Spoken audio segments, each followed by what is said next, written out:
U.S. Secretary of State Antony Blinken is traveling to Kenya, where he will be discussing the conflict in neighbouring Ethiopia. US and UK citizens have been told to leave Ethiopia, while commercial flights are readily available. In the words of a British minister, this alarming advice, with echoes of Kabul in August, was issued as a rebel force from the northern Tigray region looked like it could be making a move on the capital, Addis Ababa. A year into the civil war, which has left a humanitarian crisis in its wake, the chorus of outside concern is getting louder. African and U.S. diplomatic pressure is increasing as what happens in authorities of targeting Tigrayans in a series of arrests. But the Tigrayan forces are still more than 300 kilometers from the city, around the town of Kombolcha. Where the TPLF is operating now, there is huge resistance, and it would be a horrendously bloody battle for Addis Ababa.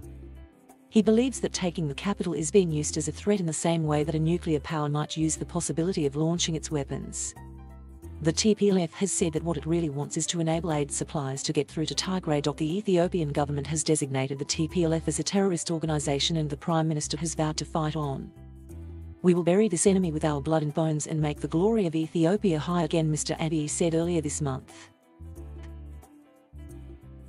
The concern now is that the conflict is entering a new phase and it will become increasingly difficult for either side to step back. There are also fears the fighting could spread across the country. The TPLF has allied itself with a series of groups also opposed to the government in a new coalition seeking the end of Mr. Abiy's premiership. The African Union envoy to the region, former Nigerian President Olusegun Obasanjo, has spoken about a small window of opportunity.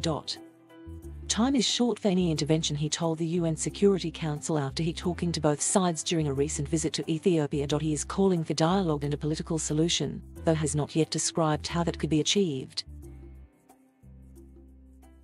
The response by Ethiopia's UN ambassador, Taiatska Silasi, encapsulated the difficulties mediators will face.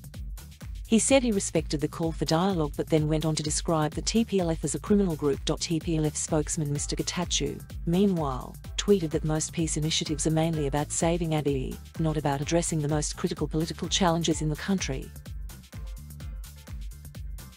Of course, negotiations to end wars are by their nature between seemingly implacable foes. One way to get the two sides to sit down together would be for both the US and China, as well as other countries such as Turkey, to act together, the former US diplomat Mr. Nagy argues. Abiy would not be able to resist the US and China saying the same thing. He says the first thing would be to get the fighting to end and make sure aid can be delivered, and then gradually explore political options. At the root of the conflict is a disagreement between Prime Minister Abiy and the TPLF, which for almost 27 years dominated the whole country, not just Tigray. Mr. Abiy came to power in 2018 on the back of a wave of protests by members of the Oromo ethnic group. The Oromos, Ethiopia's largest group, long felt marginalized. Mr. Abiy, himself an Oromo and part of the ruling coalition, was seen as the man who could resolve the problem. In a whirlwind of reform, in which he liberalized politics and made peace with longtime foe Eritrea, the TPLF was sidelined.